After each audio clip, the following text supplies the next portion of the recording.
Eric's ministry is called Take a Stand. And through his insightful teachings, he has established himself as one of Christendom's foremost experts on cults and false religions.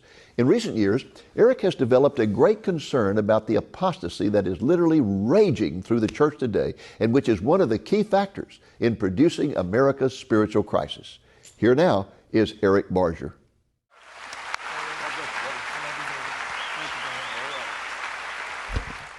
Let's get into this message. I think it's important stuff.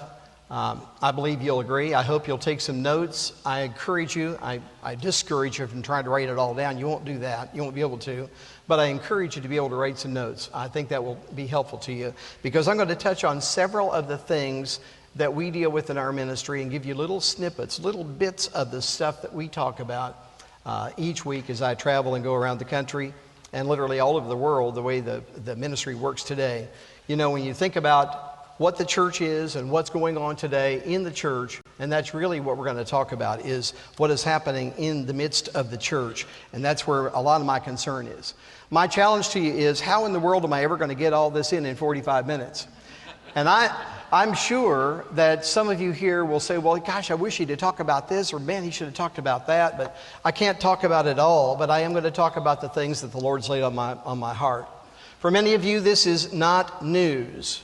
What we're experiencing today in the world around us, it is certainly not news, and I know that, but I want us to read in Matthew 24. It should be a passage that many of you have memorized, and we'll start there and just read some of those verses that really are going to be applicable in the message here this morning. So Matthew 24 and verse 3, the disciples had come to Jesus on the Mount of Olives, and they came to him privately, saying, "Tell us, when shall these things be, and what shall be the sign of thy coming and of the end of the world?"